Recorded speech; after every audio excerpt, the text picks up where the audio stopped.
just mute Get it. me. Hey everyone, I'm Brendan Clark. I'm Blake Bergquist, and for Digitalectic, we will be discussing the message of His Holiness, Pope Benedict the 16th for the 47th World Communications Day, social networks, portals of truth and faith, and new spaces for evangelization. The message begins, quote, "As the 2013 World Communications Day draws near, I would like to offer you some reflections on an increasingly important reality regarding the way in which people today communicate among themselves. I wish to consider the development of digital social networks which are helping to create a new agora, an open public square in which people share ideas, information, and opinions, and in which a new relationship and forms of community can come into being. These spaces, when engaged in a wise and balanced way, help to foster forms of dialogue and debate, which, if conducted respectfully and with concern for privacy, responsibility, and truthfulness, can reinforce the bonds of unity between individuals and effectively promote the harmony of the human family. The exchange of information can become true communication, links ripen into friendships, and connections facilitate communion. If the networks are called to realize this great potential, the people involved in them must make an effort to be authentic, since in these spaces, it is not only ideas and information that are shared, but ultimately our very selves," end quote. So obviously right off the bat here, we're talking about, the documents referencing Ong and McLuhan's Global Village. I mean, it's pretty basic when he's talking about things such as the agora, the public square, which, I think is kind of cool to see. Kind of expected it because Ong and McLuhan obviously were really on point with a lot of this stuff, and the church is aware of that. It is really interesting the way that Ong and McLuhan, they obviously understood the global village, they saw it happening and expanding, but it's difficult to say that they really saw the internet coming. Yeah, nobody could see the internet coming. No. So the way that that's expanded. And I think one of the problems with the global village that's as massive as it is right now is that we only see a sort of like cartoon version of everybody. We see everybody in 150 or whatever it is characters on Twitter. Characters, yeah. Politically, we see, little flashes, news, quick little swipe pictures, and so we don't see a full understanding of the human person the way that maybe we would have more in the time of Ong and McLuhan. Yeah, and I would agree with that. I think it also comes down to like the whole idea that you have you, like me and you in person here, hi Dr. Hasso, and you have this online person. Exactly. And hopefully, like, you should try to be you on who you are in person and who you are online. They should be the same, but I think more often than not, a big problem that people are seeing is you're this 250 pound bodybuilder online, but in reality is you're, just an average guy. And that goes to girls on Instagram too. I mean, everybody presents, the ideal life the way that they see it on Instagram, and everybody's simultaneously on Instagram trying to present the same fantastic life and complaining that they don't have a fantastic life when everybody else does. We don't really think about the fact that nobody has like the perfect life. Yeah. Everybody's just presenting it. Yeah, and it's also the fact that when you post a picture, you take 50 pictures, you pick the best one. Exactly. And that's not a fair representation of reality. I mean, it's cool that you got a really cool picture, but that doesn't mean your reality is as such, Awesome. So moving on, Benedict says, quote, "The social media thus needs the commitment of all who are conscious of the value of dialogue, reasoned debate, and logical argumentation, of people who strive to cultivate forms of discourse and expression which appeal to the noblest aspirations of those engaged in the communication process. Dialogue and debate can also flourish and grow when we converse with and take seriously people whose ideas are different from our own." I think we should discuss on that just how social media is accessible to anyone, many of whom are not conscious of the value of dialogue or like reasoned debate. So, and of course logical argumentation. Unfortunately, I think that the exact opposite has really occurred here. On social media, things, Facebook, Twitter, people are so full of hate and disrespect, and really like logical argumentation seems to be kind of thrown out the window. I mean, think about it. Like, people are so quick to call you racist or snowflake if you disagree with them. And I think it's really unfortunate that people aren't listening to, documents like this, because it would be so beneficial for humanity if we could actually just, get along a little bit and be a little respectful. A little respect goes a long way. Exactly. And here's a quote here. So, given the reality of cultural diversity, people need not only accept the existence of the culture of others, but also aspire to be enriched by it, and to offer to it whatever they possess that is good, true, and beautiful, end quote. Imagine the power this idea would have if actually put into play, just how simple, like how effective something so simple as just being like, oh, we disagree, but I think that idea you have is really good. but like the other one not so much, but I still respect it. Yeah. Imagine No, how far seeing- we could go. Exactly, seeing the value in other people's ideas instead of just thinking that they're stupid Yeah. for disagreeing with Yeah. you. And that makes me think of, those tweets where you just say the same 6 words or so over and over and over again. Yeah. For instance, trans women are women, trans women are women, Yeah. trans. Like, there's no argument there. No. The argument is whoever says it louder wins, Yeah. right? And I think that's not very helpful in our modern day and age. Yeah. On that note, he also I says, do have one thing to add to that. Dr. Hassel might appreciate that. I think of it's more of a sophist world right now, where you didn't take rhetoric. You should take rhetoric. Where like their whole ideal was make their argument.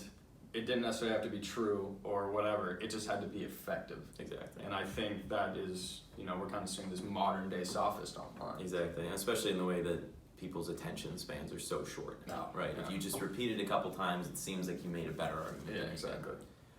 Benedict moves on, he says, popularity for its part is often linked to celebrity or to strategies of persuasion rather than to the logic of argumentation. I think he's pointing out here some of what we were saying, that like for some reason when Chris Evans or Lady Gaga on one political side says something, or Kanye West or Chris Pratt says something political or theological or ideological, we, the general public, are supposed to think that it's more important just because they said it and have a blue check mark next to their name. Yeah, which I think is dangerous, I think honestly, it's really because don't get me wrong, there's some people like athletes and stuff, and like they speak on politics, and like people think that like they know everything about politics, and like I like LeBron James, but I don't trust LeBron James to tell me what I should do about politics. He's a very good basketball player, and I respect him for that. But just because he's LeBron James doesn't mean I should take everything he says as like the one, all truth or something like that. And I think that's how a lot of people view it, which is kind of unfortunate. Moving on, this quote, believers are increasingly aware that unless the good news is made known also in the digital world, it may be absent in the experience of many people for whom its existential space is important. The digital environment is not a parallel or purely virtual world, but is a part of the daily experience to many people, especially the young. I'm going to go off here. So I think that there's incredibly increasing Christian-related things on social media. There's been a recent wave of memes that are pro-Christianity. While meme and Christianity may not quite sound right in the same sentence, it is actually incredibly beneficial, as these memes are pro-Christianity, and it is an effective way to reach this younger generation, which culture is surprisingly influenced by memes and surprisingly influenced by memes and the internet. So while it may sound weird to an older generation, memes are actually becoming an effective way to at least make people aware of Jesus Christ and Christianity as a whole. This idea, believe it or not, is covered right in this message here. Quote, the ability to employ the new language is required, not to just keep up with the times, but precisely in order to enable the infinite richness of the gospel to find forms of expression capable of reaching the minds and hearts of all. In the digital environment, the written word is often accompanied by images and sounds.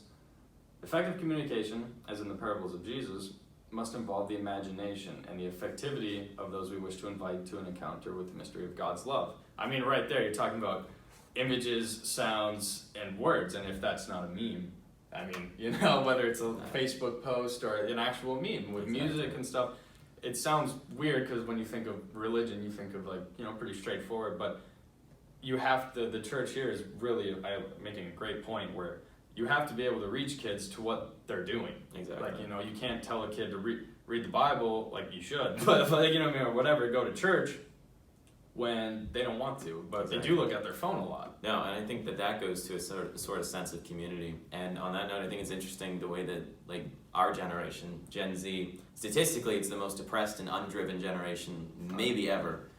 Yet at the same time, there's a definite resurgence of religiosity among at least a lot of people our age. And I think that has a lot to do with finding a truer, realer community than the one that you find on the internet, latching on to that. I think when you spend your life on the internet and social media, the way a lot of people our age do, you reach a point where you're missing something that you can't get through the phone screen. And I think that thing is a sense of community and purpose. Yeah. And things that the internet can't, it can give you a taste of, but they can't provide. Yeah. I think that's the same reason that there's been a massive wake of activism popping up around Gen Z and millennials as well. And I especially think with COVID, people have been locked inside for a year and they've been missing the group communication, which is an important aspect to us as humans. Obviously, we're a very social species.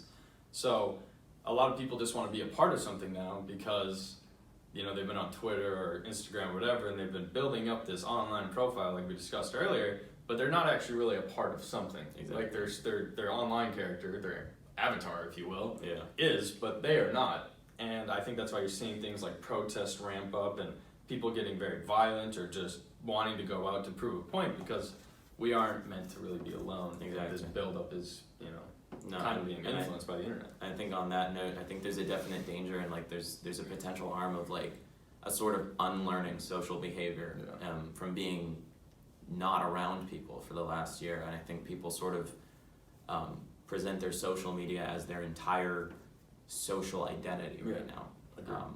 Like I have friends who have stopped talking to some of their friends because they don't feel like they need that many people around their life anymore, because they've gotten so used to, well, all of my friends are on social media, right? So they don't really have that sort of interpersonal relationship anymore. And I think that links right back to like depression, as we were saying. Exactly. You know, as I said, we're a very social like species. So when you take that communication away, which is so important, you fall into this trap of, oh, well, they're still online, so like I know they're alive, which is all that really matters. And now you know it, you don't talk to any of your friends, and now you're just looking from like through the window, if you will. You're seeing their pictures and stuff, but you're not involved with their lives anymore, and that obviously would drive someone to depression. It totally makes sense. Exactly. We get to move on? Yeah. All right, so moving on, quote from Benedict here. In the digital world, there are social networks which offer our contemporaries opportunities for prayer, meditation, and sharing the Word of God. But these networks can also open the door to other dimensions of faith. Many people are actually discovering, precisely thanks to a contact initially made online, the importance of direct encounters, experience of community, and even pilgrimage, elements which are always important in the journey of faith. End quote.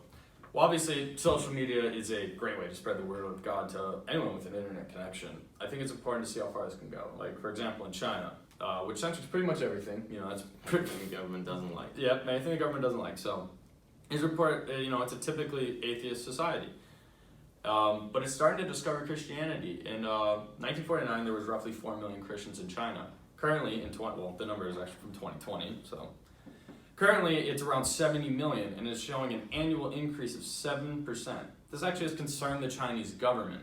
So here's a quote from their president, President Xi, I don't know. After removing the crosses from 1,700 churches, quote, we must resolutely guard against overseas infiltrations via religious means and prevent ideological infringement by extremists, end quote.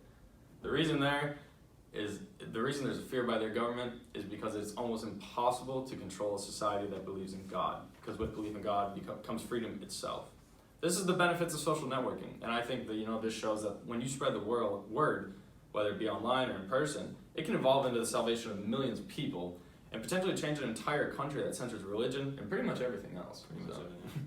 And I think, you know, from Benedict's perspective here, you know, that's also really tough when you have an entire government censoring. No. Because really it's not a ton of Christianity in China, especially when you think of their population, 70 million, it's not a lot, but so that's really growing. Social media is the way that probably that's how you get that's how you grow it in China. But from the perspective of Benedict and the way that, you know, like if they're censoring, then what can you do? And on the note about censoring generally, not just in China, I think it brings up one of the most dangerous aspects of social media, which is when you become dependent on the internet media for all of your information, you'll only get the information that someone else wants you to see. And on the flip side, you won't see what they don't want you to see. So again, from Benedict's perspective, how can we use the internet to share the good news of the gospel if Twitter and Facebook or whatever medium it is decides that the Christian message is not compatible with their platform? I think if it hasn't gotten to that point yet, it's on its way. I would agree. With a lot of there's a lot of political censoring happening, generally to one side of the spectrum.